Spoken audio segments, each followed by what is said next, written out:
November is Men's Health Awareness Month. 3 times as many men than women die of suicide. Men are wrongly taught at a very young age that expressing or showcasing any type of emotions or feelings are deemed as weak. Men that are aged between 40 and 49 have the highest suicide rates, and men are less likely to seek any kind of medical help than women.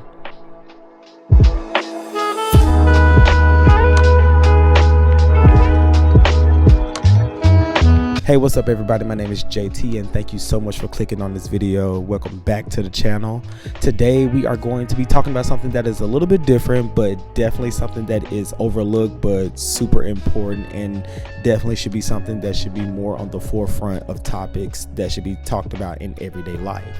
Today we are talking all things Men's Health Awareness Month, and not to be confused with Men's Mental Health Awareness Month, which is in June. But before we hop into Men's Health Awareness, please be sure that you guys go down there, hit the subscribe button, and ding that notification bell to get notified once I post new content. Remember that Cut to JT drops on Mondays and the Hear Me Out podcast drops on Thursdays. Today we're talking all things men's health awareness, and I feel like this is a very important topic because I feel like when it comes down to men, we are overlooked in the sense of anything pertaining to our mental and physical health. I feel like some men out there, this for my brothers, I feel like a lot of us get physical health and mental health like confused, or you know what I'm saying, like just we get them mixed up, and you don't understand that both need each other to function.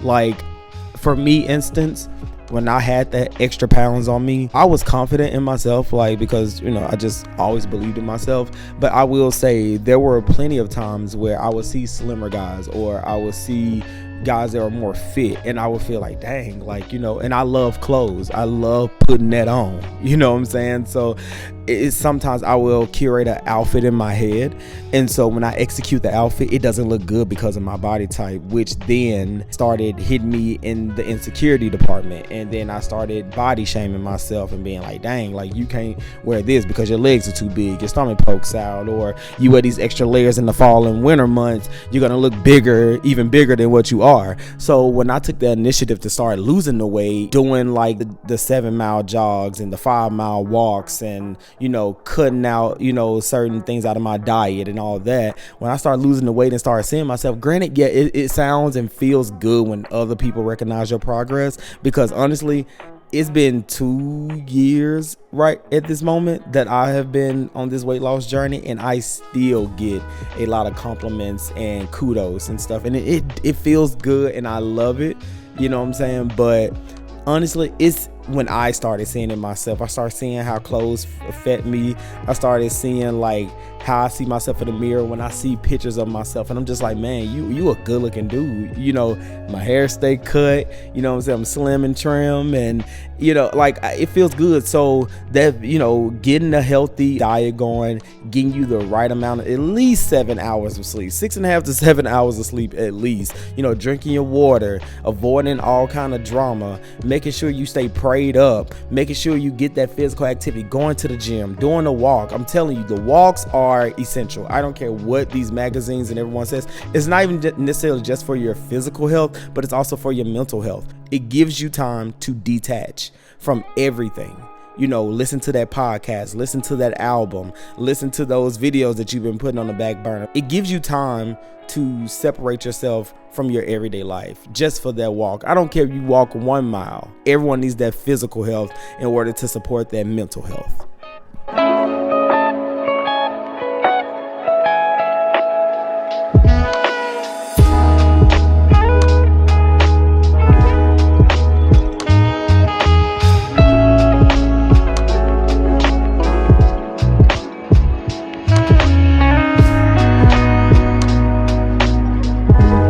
Another thing that I think that we tend to avoid as men is going to the doctor. You know, like I said, women definitely take care of themselves more than men do on average.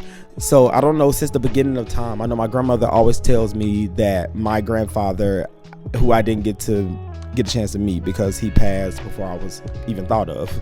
But she always told me how he always avoided going to the doctors and getting his doctor visits and everything. And I'm glad that for myself, especially with the weight loss journey and everything, I made sure that I had me a doctor. I made sure that I had a nutritionist. I made sure I had a dermatologist. I made sure I had a dentist, and I made sure I had a therapist. And I make sure, even though I'm 33, so I'm still considered in that young category, I still make it a point to make sure I get my annual checkups. I make sure I go to the dentist. Literally within this week, I'm booking an appointment for my dermatologist. And my favorite doctor out of all is my therapist. I love my therapist not because anything is wrong. It's just for that spiritual and mental maintenance. We all need that. We all need someone to let that out, someone who's not going to be biased with us, because a friend, a family, a colleague, all that is good, but I feel like sometimes we need to seek that professional help in order to dig deep and find those things that we have been putting on the back burner for quite some time. We as men don't express when we're sad or when we're depressed or when we're actually in pain, because again, at a very young age, especially in the minority community, like being Black, Latino, what I'm saying, like we have been taught that any kind of form of expression of ouch, that hurts, oh, I'm sad, oh, I want to cry, oh, I am crying, those kind of things, that's deemed as weak, that's deemed as a punk, that's deemed as a sissy, and all those things in between. We can't even show any kind of certain kind of happiness because it's deemed as fruity or gay. You know what I'm saying? And I feel like that's unfair, because to me, that's when I feel like that's how hypermasculinity is birthed.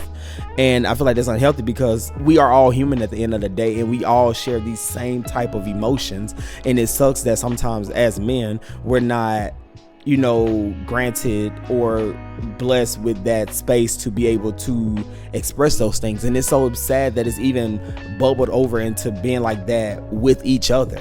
You know what I'm saying? We have been taught so long, since childhood, since adolescence, that, all those expressions and emotions and feelings is deemed as weak.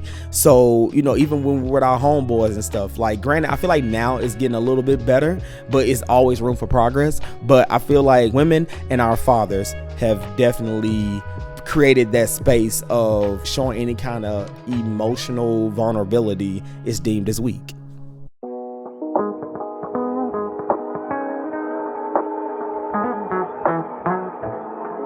This month for me, I feel like my goal is to definitely spend more time with God for sure. I'm going to be booking a few more sessions with my therapist. I am going to be focusing even more on my health and fitness. I am, it's getting colder, so doing my jog stuff is about to get a little bit harder because it's getting cold outside.